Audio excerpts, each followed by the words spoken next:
All right, cool. So I'm with Ryan right now. My own experience with Alpha, I love Alpha, but what I love the most is getting to know people's story out of those groups and just even leaders and different people like that. Dan actually reached out to me and asked if I wanted to, help facilitate an Alpha group.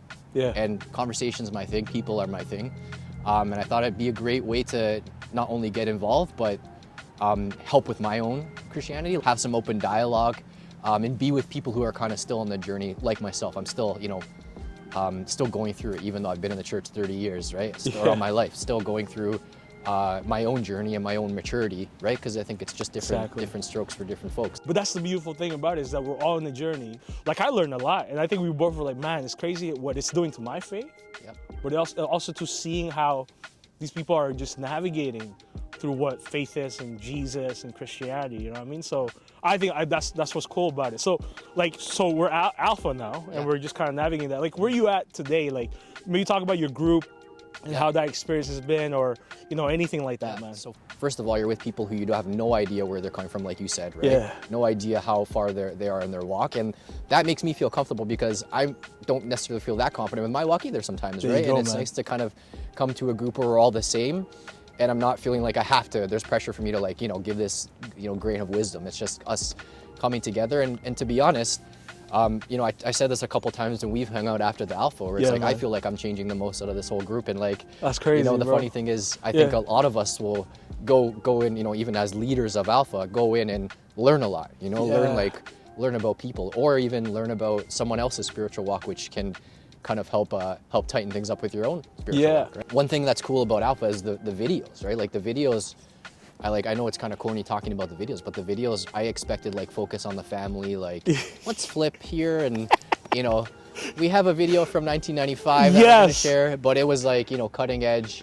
They had testimonies from people that are important. Yeah, man. Nikki's a great speaker, and the traveling that they do in the videos, and they're only half an hour long, which kind of keeps it a nice kind of packet where you can then go discuss without feeling like, oh man, I just watched an hour video. I need to decompress still first.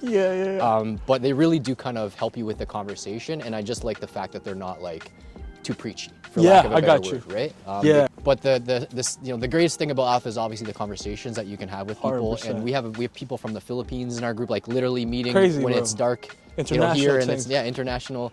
And that part's great. I love being connected with people. It's refreshing, especially during COVID. What's a highlight for you? That's a good question. I think every week, there's been a lot of good things from the videos from every week. Every week I have something that I'm thinking about. And that's I think one thing that's cool is our group, we have a takeaway thought, and we kind of continue on with that takeaway thought. We'll kind of have a general thought. This week let's think about this in our kind of quiet time. Our thinking time. Oh, sick. So that kind of has helped me kind of ponder the videos or ponder the theme that week, and kind of take it throughout my week and see how it's applying to my own life, and then bring it back and be able to kind of share with what we how we saw it.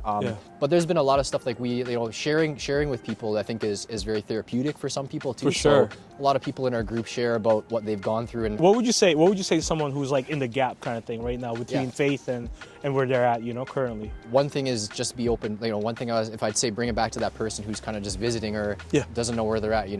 I always pride myself in being open-minded.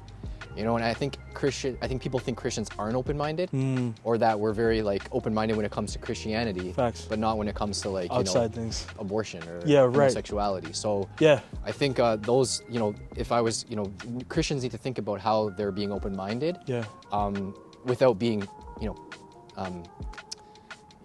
letting people follow their own convictions, right? Letting people figure it out, and not coming down and just leading them to the community, not leading them to a rule. Ryan, thanks, man. Yeah. Appreciate your time, and hopefully, as people watch this, they'll be encouraged to check out Alpha, come into the community, and see just the realness of the community and how it's open really to everyone. Anybody and everybody. Doesn't have to be someone who's a believer or anything, right? Just anybody who. Actually, we'd prefer if you're not a believer, to be honest. Real fact. And even for you to lead a table, not necessarily leading. Whatever you are, and if you're a Christian, I you're call still facilitating, navigating, right? Because we're all just chatting. It's a circle, man. It's the round table. The arts of the Knights of the Round Table, right? Just come together. Everyone's equal. And no idea is stupid. Because that's what's cool about Alpha, right? It's facts. And it's respectful and non-judgmental. Exactly. That's it. We'll wrap it up. Thanks, Cool. man. Appreciate it. Cool. Good talk.